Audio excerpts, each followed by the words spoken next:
Yes, good morning, all the students.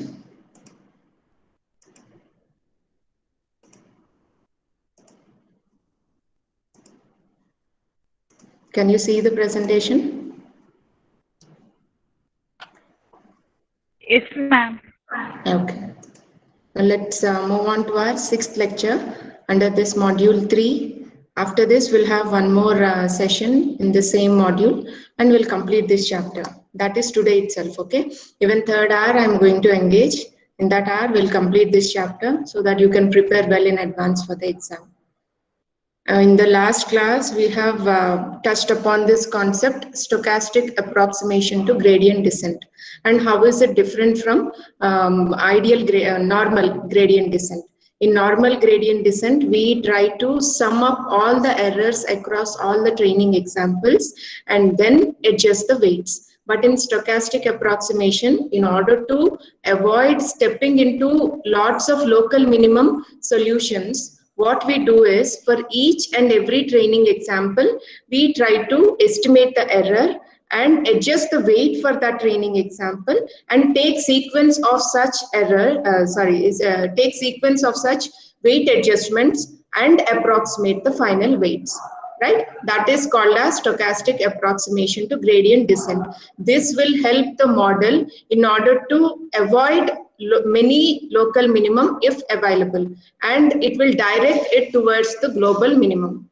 Okay, so you understood about the error surface as a parabola, right? This error surface, lots of weights may be there, but they are not optimal weights, only the weights that are found at this point, which will reduce the prediction error to the minimum. That is called as the optimal weight.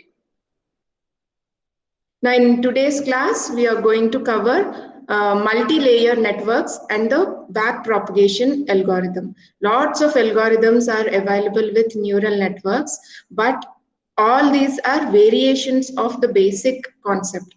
Okay, so if you understand how multi-layer networks can be formed from single perceptrons and how to work with backpropagation algorithm. If you understand this basic concept, I think it will be easy for you to work with any type of algorithm under this neural networks. Not only simple neural networks, but deep neural networks, which will help you in performing deep learning about different problems and give quick evaluation about those problems. Though the learning time is more, as I said, in neural networks, though the learning time is more, still the evaluation time is very faster. That is why where complex evaluation is required, say quick decisions have to take place, like in automated driving vehicle, autonomous driving vehicle. In when you are driving an autonomous driving vehicle, you just sit there and the car will take decisions on your behalf. How quickly it takes the decision depends on how complex networks it is working on underlying it. Okay, that is very important. So in order to take a quick decision when a vehicle is approaching opposite to that particular vehicle, then it has to take a quick decision whether to move towards left or towards right based on the road's free space. Correct? That is if it doesn't take that quick decisions, then it may result in an accident, which will reduce the reliability of autonomous driving vehicles. That is why where some quick evaluation is required, there you can take up, you can model the machine to take up this kind of architectures like multi-layer neural networks. Okay, so under this concept, we are going to study what is a differentiable threshold unit and the backpropagation algorithm. In this chapter, perceptron training rule and gradient descent rule or the delta rule. That question is very, very important. And the next important question is this backpropagation algorithm. Okay, from this chapter, you will get any of these questions or both of these questions, because no other topics are much interesting and important than these, right? But you can't leave any of the topics. Why? Because all the other topics lay some foundation to understand these topics what I have mentioned. So you have to go through all the topics, but give more emphasis to learning this perceptron training rule and delta rule and this backpropagation algorithm also. Okay. Not for the sake of exams, but for the sake of gaining knowledge, good knowledge in this particular concept, you refer to the textbook. I suggest to refer the textbook. Why? Because the concepts are very interesting. For the sake of class, I might have summarized or minimized the concept. But in text, it is more elaborate. So in order to get good understanding of this concept, please refer the textbook. Now, let's proceed. Multi-layer networks and the backpropagation algorithm we are going to see now. Single perceptrons can only express linear decision surfaces. You know that, right? Single perceptron means it will have only one unit which will take the input and it will do some processing in the intermediate layer and give the output, right? This is how a single perceptron works. You know what is a perceptron? It is the basic unit of a network.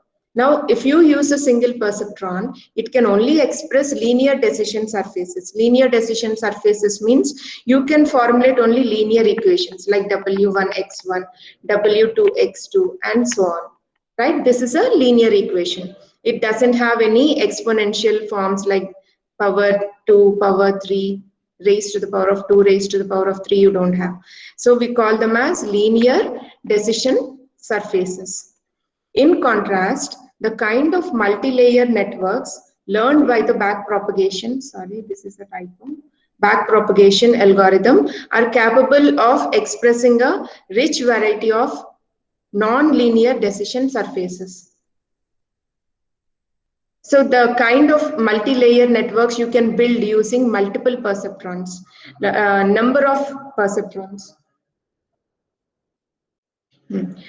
The kind of multi-layer networks that are learned by the backpropagation algorithm are capable of expressing a rich variety of non-linear decision surfaces. Say if you use different number of perceptrons, not single perceptron, but if you use number of perceptrons each having one input, and all these can be given, all these neurons output can be given as input to the hidden layer in between. Okay, this hidden layer is used for quick processing of the data. Now this hidden layer, how many neurons you add to the hidden layer and how many hidden layers you add in between the input and the output layer also matters. Okay, that is called as hyperparameter tuning, which is out of scope of your course, but still if you are interested, you can read lots of blogs available and lots of content available on internet. Okay, so when you want very quick processing, when you want error-free predictions or almost near good predictions, accurate predictions, in that case, if you want quick evaluation and highly accurate predictions, you can increase the number of hidden layers to speed up the processing. Okay, so this layer is one hidden layer number 1, hidden layer number 2, and so on. Okay, they'll be interconnected like this, right? So this first one is called as the input layer. This second part is called as the hidden layer, say division, in which you may have single hidden layer or multiple hidden layer. Each hidden layer is having multiple neutrons or single neutron, it depends. That is why I'm calling them as hyperparameters. Number of hidden layers, number of neurons in the hidden layer, all these are called as hyperparameters. So in order to increase the prediction, you have to carefully tune. No algorithm will do it for you. You have to manually fine tune the selection of these hyperparameters in order to give the best performing model. Right? So don't search for any algorithm which will fine tune the hyperparameters. It is in your hands, the machine learning experts' hands, to fine tune these parameters, right? But let us not go into depth on that hyperparameters. Let us proceed with our backpropagation algorithm. Now the output of all these hidden layers will again given as input to the output layers, which will further give you the final output. Okay, so these are also called as feed forward networks because the input layers feed some output to the hidden layer, hidden layers feed some output to the output layer, and output layer will give you the final prediction or output, right? That is why they are called as feed forward networks. They're feeding some information from one layer to other layer. But if you take that output layer's output again back as input to the input layer, I'm repeating, do not get confused. I'm not trying to play anything here, but it sounds like that. Okay, the input layer will feed some data to the hidden layer. Hidden layer will feed some data to the output layer. Output layer's output, if it is given back as input to the input layer, in that case we call them as backpropagation algorithm because you are giving some input back again, right? But in feed forward networks, the output is taken as it is not fed again back to the input layer. Got it? Now, in contrast, the kind of multi-layer networks learned by the backpropagation algorithm are capable of expressing a rich variety of non-linear decision surfaces, right? If you have linear decision surfaces, single perceptron may be enough. But if you want to work with complex structures, if you want to work with highly complicated data, and if you want to evaluate it very fast, in such case, you combine these perceptrons to make it as multi-layer perceptrons or multiple level perceptrons in order to deal with non-linear decision surfaces. I'll give you an example how a non-linear decision surface will look like. Now, a typical multi-layer network and the decision surface is depicted in this figure. Did you notice here what is the input they are trying to take here is, after spectral analysis of speech by a person, they wanted to know how the vowels sound between H and D, whether they are single. Say had, hid, hod, HUD, HUD, like that. Okay, and if there are multiple letters, say head, halved, heard, heed, pay heed to the ma'am's warning, like that you tell, right? So this network is trying to understand how the vowels sound between H and D. Understand the problem carefully. This network, this neural network architecture is built to understand how various vowels sound between H and D. If I say had and head, phonetics matter a lot, right? Head, if I say head, H-E-A-D, head, and if I say had, okay, A is sounding in a different way in both the cases. So in speech recognition systems, that matters a lot because it say blind people, when they are trying to dictate something and the system is trying to make notes out of it. In that case, recognizing the speech is very much important. They spell it as head and they take it as, and the system takes it as had. That is actually giving a different meaning, right? In the context what they are using. That is why in speech recognition systems, even the phonetics, how vowels are used, whatever, and not only usage of vowels, but phonetics matter a lot for such kind of speech recognition system. So in this case, a spectral analysis of the speech is performed and two inputs are decided. What is spectral analysis? Spectral analysis analyzes the frequency or the periodicity in the speech. Say, if I say head, it will be taken with some frequency. If I say had, it will be taken with some frequency, right? So this is analyzed with respect to some frequency of sound, pitch in the sound, right? That is called as spectral analysis. Now, after spectral analysis of speech, which tells us how vowels sound between a letter, between two letters H and D, whether there are single letter or multiple letters. Right? From that spectral analysis, two inputs are taken, F1 and F2. Now these are given as input through the input layer. This is the input layer. This is the hidden layer, one single hidden layer. And how many neurons this hidden layer has?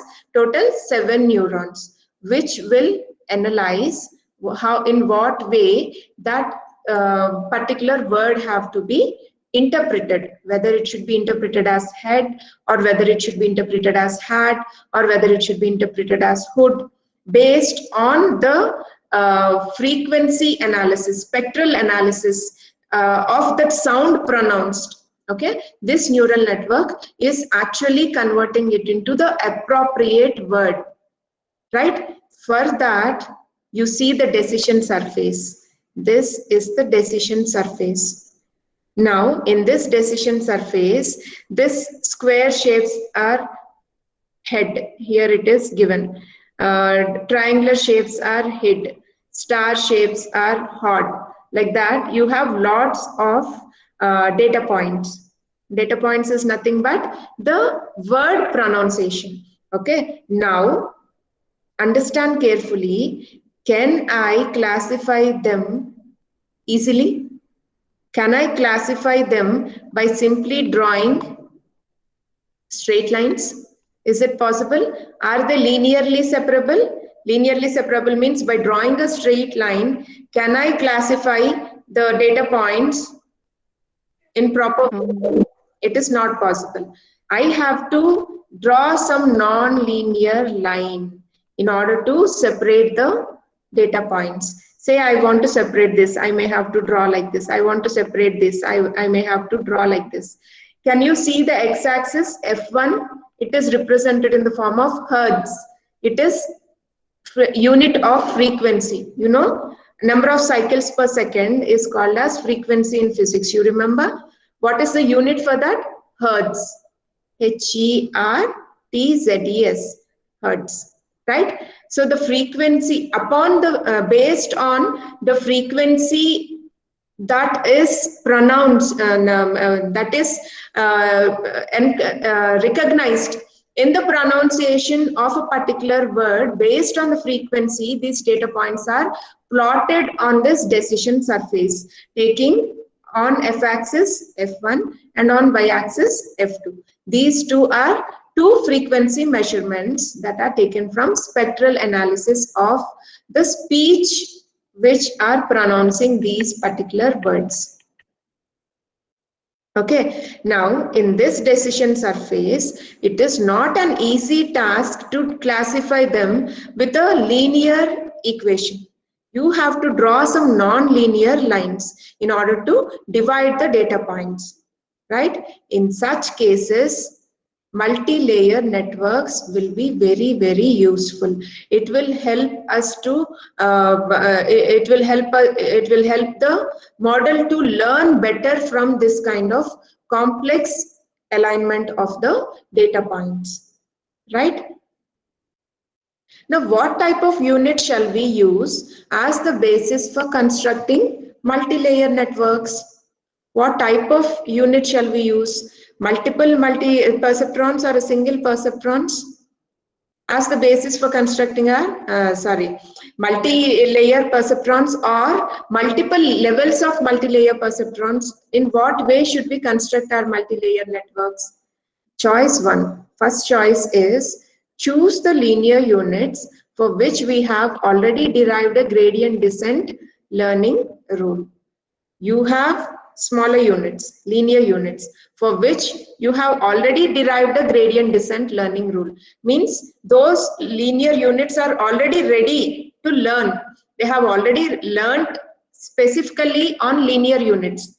Now, if you embed them into a complex structure of neural networks, they'll be easily learning from their experience by already learning the gradient descent. What is this gradient descent learning rule? They know how to reduce the prediction error by adjusting the weights. Means some linear units are taken, say one linear unit is taken, second linear unit is taken, third linear unit is taken. Each of them have already learned how to adjust the weights in order to reduce the prediction error. Okay, they are like ready built products. Now we are trying to assemble all of them. Now in this case, these linear units are already ready to adjust their weights. They learned how to adjust their weights. Now you just put them into the multi-layer neural network. But multi-layers of cascaded linear units still produce only linear functions, right? If you use these linear units, they learn to adjust the weights only in a linear fashion. They know how to adjust the weights only by working with a linear equation. But we prefer networks capable of representing highly nonlinear functions. Say you want to analyze a particular picture and understand whether it is an animal picture or a human picture. For that, the model have to study each and every part of the photo, because that animal may be held in the hands of a human being, or some human being may be standing behind the animal. In such kind of photos, how the neural network classifies whether it is a dog photo or a human photo? Each and every edge of the photograph have to be taken as a feature in order to classify that photograph as a human photograph or an animal photograph. That has to be learned by the neural network, and that is not possible with linear functions. It has to learn non-linear functions in order to make our networks more efficient, to work with image processing, to work with speech recognition. It should be capable of representing highly non-linear functions. Now, what type of unit shall we use as the basis for constructing multi-layer networks is the question. Now, the first choice we have taken is using already using the units already learned the gradient descent rule. The second choice is the perceptron unit is another possible choice. The perceptron unit means each perceptron, the unit that we trained with the perceptron rule, but its discontinuous threshold makes it undifferentiable and hence unsuitable for gradient descent. What is the disadvantage of perceptron unit in this case? Do you remember the output of a perceptron unit is -1 to +1, anywhere in between. If it is lesser than 0, it will fire a negative label. If it is greater than 0, it will fire a positive label. But when the value is being compared, it may be a continuous value. Okay, discontinuous value. Either you're taking -1 or you're taking +1. You're taking 0 in between to check the threshold, right? So the threshold here is 0. Whatever comes below 0, it will give us negative output. A negative label means negative class, and above this particular threshold, it will fire as positive class. But it's discontinuous threshold. Discontinuous threshold means you have a specific point, 0. You don't have 0.1, 0.2, 0.3. You don't have like that. So that is why this becomes a disadvantage. The discontinuous threshold makes it differentiable, or you can call it as discrete instead of discontinuous. Discrete means separate values, -1, 0, +1. It doesn't have 1.1 or 0.1 like that. Okay, so this discontinuous nature of the threshold makes it undifferentiable and hence unsuitable for gradient descent. So perceptron can't be used if you want to use the gradient descent to adjust the weights of the network. So what is the alternative? What we need is a unit whose output is a non-linear function of its inputs, but whose output is also a differentiable function of its inputs. Do not get confused. The concept is little tricky. Okay, just focus. What we need here, we can't use already trained units with gradient descent or perceptrons which are having discontinuous threshold. So what is the choice now? What we need, what is our requirement now? What we need is a unit whose output is a non-linear function of its inputs. Non-linear means you can't represent it as a non-linear equation. You can't represent it as a linear equation. It should be represented as a non-linear equation. So what we need is a unit whose output is a non-linear function of its inputs, but whose output is also a differentiable function of its inputs. Means it should be a continuous value. It should not be simply sticking to one particular threshold like 0 or 1, below which you will get some value, above which you will get some other value. No, such kind of discrete output is not entertained. Okay, so you should have a differentiable threshold unit. Differentiable threshold unit means you should have various variations in the unit, output unit. Okay, so what is the solution? The sigmoid unit is at our rescue now. We can't use perceptron. We can't use readily available linear units which already learned the gradient descent rule. So what is the alternative for us? What is the unit that saves us from this situation? It is sigmoid unit. You remember sigmoid unit? It appears something like this in the S shape. That is why it is called as sigmoid unit. It is represented as 1 by 1 plus e power minus x. You learnt about this in your PUC again. I think it should ring the bell for you. At least some of you who are little interested in mathematics, you can remember this function. Okay, that doesn't matter. You just remember the format 1 by 1 plus e power minus x. Need not remember more than that. Okay, so the sigmoid unit is a unit very much like a perceptron. It is almost like a perceptron. It does the same task as perceptron does, but based on a smoothed differentiable threshold function. Okay, so the output of this would be a smoothed differentiable threshold function. So the sigmoid unit is illustrated in this figure. Understand carefully. For this layer, it is taking all the combinations of inputs along with their weights. Okay, so till here you will have linear combination only, x1w1 plus x2w2 plus x3w3 and so on, taking the constants also, w0, x0. Okay, they are called as intercept, the constant that the network should start with in order to build the linear equation. Okay, they are w0 and x0. Right? I gave you the example of auction. Auction will start with some constant value initially. Then it will be raised according to the interest of the people participating in the auction.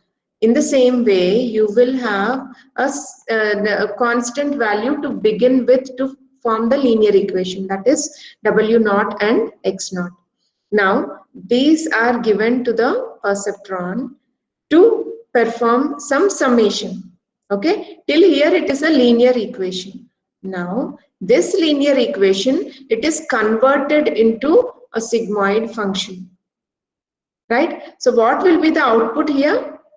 Output is given here. See, the output of this perceptron is given as sigma I equal to 0 to n wi xi. Correct? That is what I told, no? w1 x1, w2 x2, w3 x3 and so on up to n. I takes the values right from 0, w0 x0 to n, wn xn. Right? This will be the output of this perceptron layer, which is further given as input to the sigmoid layer. This is called as the sigmoid unit. Do not get confused why these two layers are being used. This first layer is called as the perceptron layer, which will help you to build the linear equation. Now this linear equation, what is the advantage of this linear equation? It can't represent non-linear decision surfaces. So it has to be further given as continuous differentiable output. I'm repeating, continuous differentiable output. In order to convert this linear equation into a sigmoid function, you give it as input to this sigmoid unit. Now this sigmoid unit will further give you the output in the sigmoid form, sigmoid units form. What is that form? I gave you already, 1 by 1 plus e power minus x. What is x here? The input given to the sigmoid function, and which is further given as output. That is nothing but this minus net. What is the input given to the sigmoid unit? This net, right? This net is x. That is expressed in the sigmoid form. Now this is continuous and differentiable. It can represent lots of outputs, not a single output like the perceptron does. Got it? It gives continuous values which are differentiable between -1 and +1. Between 0 and +1. Okay? That is represented like this. Sigmoid is nothing but sigma. It is represented by sigma. What is the output O of this sigmoid unit? Sigma net. That is represented by 1 by 1 plus e power minus. What is x? The output. What is given as input, but represented in the sigma format, a sigmoid function format. So it is 1 by 1 plus e power minus net. Right? Like the perceptron, the sigmoid unit first computes a linear combination of its inputs. That is what I said. The sigmoid unit initially computes a linear combination of its inputs, then applies a threshold to the result. Okay, so though the result is continuous, applying the threshold, you can fire corresponding output. Now, in the case of sigmoid unit, the threshold output is a continuous function of its input. Got it? When you are taking the sigmoid unit, the threshold output is a continuous function of its input. That is why you are representing it as 1 by 1 plus e power minus x. Now, more precisely, the sigmoid unit computes its output O as, how is the output computed? Initially, if you take a perceptron, it computes the output as O equal to W bar X bar, right? That is just the dot product. It gives a linear equation. This linear equation's output is the prediction O. In this case, we are using sigmoid function. That is why represent it with sigma. Just add sigma to the prediction. So how the output is computed? O equal to sigma dot product of weight vector and the input vector. Okay. In normal cases, in perceptron case, you just represent it as, I'll write it here. You just represent it as O equal to the output prediction that is made is nothing but a linear combination of weights and the input vectors. Dot product of the weights and the input vector. But in this case, we are handing it over this linear equation to a sigmoid unit. That is why we are adding sigma extra. Okay, O equal to the prediction output is equal to sigma weight vector dot product input vector, where how is sigma calculated? Sigma y equal to, you know how a sigmoid unit is represented, 1 by 1 plus e power minus y. What is y here?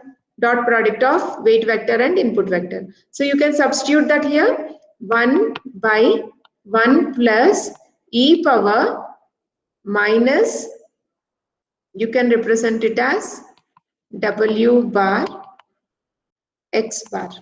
Okay, this is how a linear combination of all the weights and input vectors is converted into a sigmoid unit. A sigmoid representation is converted into smoothed representation. Okay. Now sigma is often called the sigmoid function. Sigma is called as the sigmoid function, or alternatively you can also call it as logistic function. LOG is actually called as logistic, but we spell it, we pronounce it as logistic. Okay, it is log value, logistic function. I'm repeating, sigma is often called the sigmoid function, or alternatively the logistic function. This is used in logistic regression when you try to build the models to classify something. In that case, you may have to use this logistic regression model. Okay, note its output ranges between 0 and 1, increasing monotonically with its output. Its output ranges from 0 to 1, anywhere between 0 and 1, 0, 0.1, 0.05, 0.007, any value between 0 and 1. Okay, that is why actually we used to consider -1 and +1. If negative, it is if it is lesser than 0, it is -1. If it is greater than 0, it is +1. But in this case, we have the output ranges only between 0 and 1, right? Now, because it maps a very large input domain to a small range of outputs, it is often referred to as the squashing function of the input, squashing function of the unit also. Because you're having lots of inputs in the input layer, and that is given to the hidden layer, further in turn compressed and given to the output layer, and gives very small number of output. So though the input domain has large number of values, it is mapping to a small range of outputs. Means you have lots of inputs in the input layer, but all these are mapped to finally say 2 output layers. Now you notice the difference. Input layer has 5 neurons, but output it is giving only as 2 measures. Right? So it is trying to reduce or compress the input that is given and give them as output. That is why it is squashing, reducing. That is why it is called as squashing function of the unit. Now, sometimes the function tan h is also used in place of the sigmoid function. Tan h function also can be used, but generally most prevalent usage is with sigmoid function only. So let us not go in depth with this tan h. But when you are actually working with real-time problems, you may have to check again whether your model is performing better with the tan h function or with the sigmoid function. Based on that, you have to take a decision. Now let us see what is the backpropagation algorithm. In the backpropagation algorithm, it learns the weights for a multi-layer network given a network with a fixed set of units and interconnections. Generally, a perceptron learns the weights for a single layer network, right? But in backpropagation algorithm, it learns the weights for a multi-layer network. You know what is a multi-layer network? I have shown you, right? Lots of layers. Say inputs will be given to one layer in between, and this will further be given to one more hidden layer, and that may give you the output to the output layer, which will finally give you the output. Right? There are lots of layers in the network. So this backpropagation algorithm learns the weights for a multi-layer network given a network with a fixed set of units and interconnections. Okay, the network should be designed and fixed set of interconnections have to be made. Now this will automatically learn the weights for a multi-layer network with the help of algorithms like backpropagation algorithm. It employs gradient descent to attempt to minimize the squared error between the network output values and the target values for these outputs. Let it be neural network, or candidate elimination algorithm, or ID3 algorithm, or a perceptron layer, or a gradient descent rule, or a perceptron rule, whatever it is, what is the final objective? To reduce the prediction error by adjusting the weights, right? So this backpropagation algorithm also works for the same objective.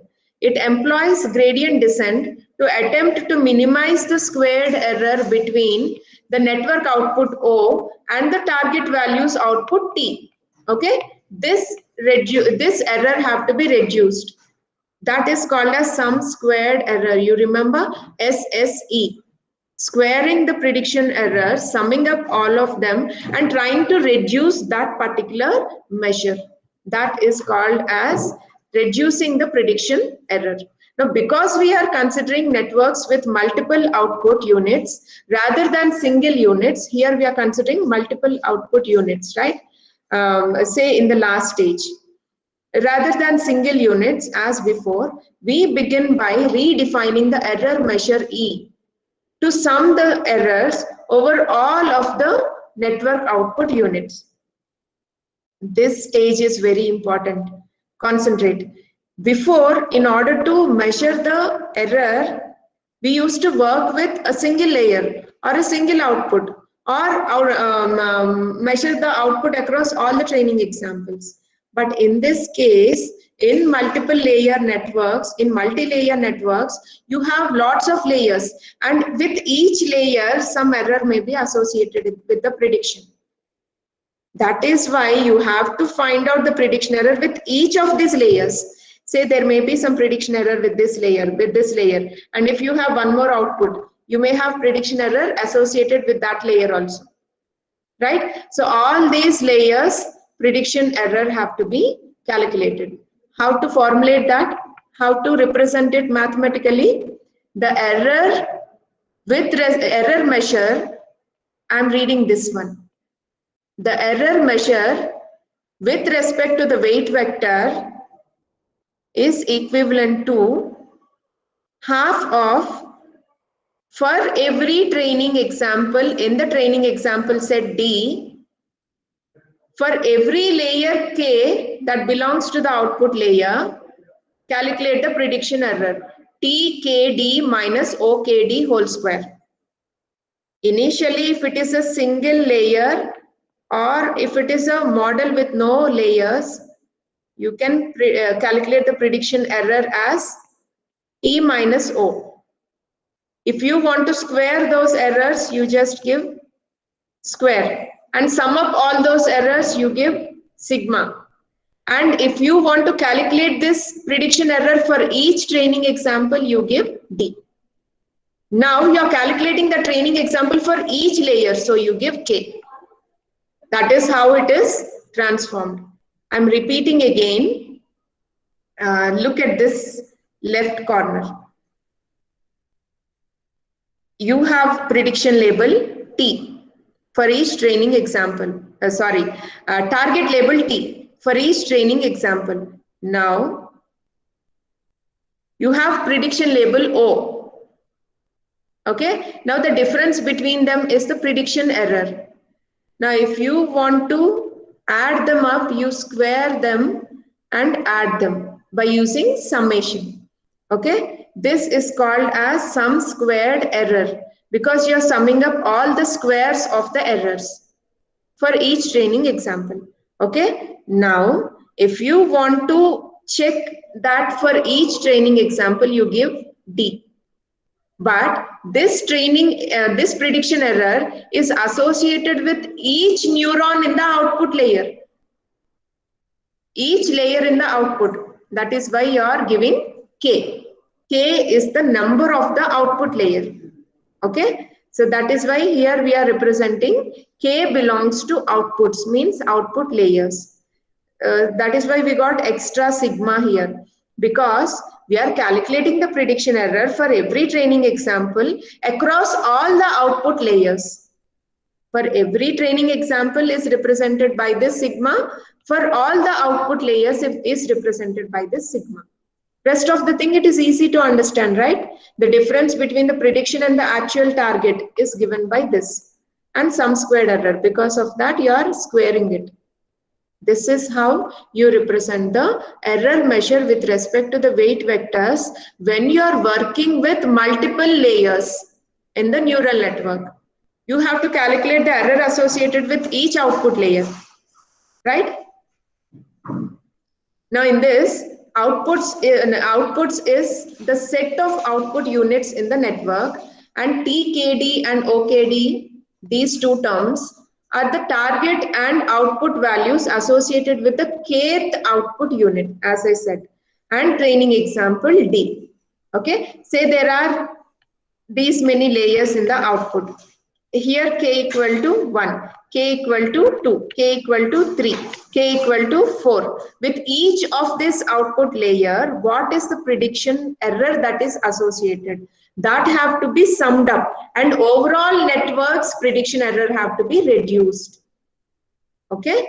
For that, we are calculating the error measure of the entire network, not only for a single level. Now, the learning problem faced by backpropagation is to search a large hypothesis space defined by all possible weight values for all the units in the network. So what is the learning problem that is faced by backpropagation? How does this backpropagation algorithm proceed with its learning? It learns by searching through a large hypothesis space defined by all possible weight values. It starts with all weight values for all the units in the network. Now, if the prediction error is high, by calculating the error measure, it will try to reduce it by adjusting the weights. Again, further, it will find the prediction, it will make the prediction, finds the prediction error, again adjust the weights. This is same as in any other algorithm, right? But this is done across layers. That is the only difference. In simple algorithms, they are just done on one single layer. But in this multi-layer network, it is done across layers. Calculation of error is done across layers. What is the time, students? 9:24, ma'am. 9:24 already. Okay, third hour also I'll only take. We'll continue learning about this backpropagation algorithm and two more concepts that will complete our third chapter. In this chapter, you have derivation of the descent rule. That is, I think, not required. So that concept I'm leaving. If you are interested, I can take a separate class on that. But that is like an extension. You're learning in depth of how the derivations are done. But only important concept here in this particular topic is the main backpropagation algorithm. In this, again, we don't have sub questions in the exam. That is why I'm omitting that derivation of the descent rule. But if you want, I'll explain that for you. You can go through after the class once. And if you're interested, I'll take a separate class on that. But if we spare again, one more class will be wasted on that. So I just want to start off the fourth module also before your exam and complete 3 lectures on that in order to not get you overburdened for the third internal assessment. Because fourth and fifth chapters are little lengthy, but they are easy concepts, you don't worry. So I just want to cover half of it for this second internal, and half of fourth module and fifth module you will get for third internal. Okay, so in next class we'll learn in detail about this backpropagation algorithm and two more concepts under this, and we'll complete the third chapter.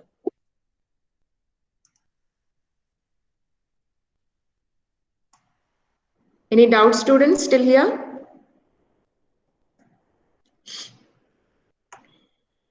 Okay, then we'll meet in the next class.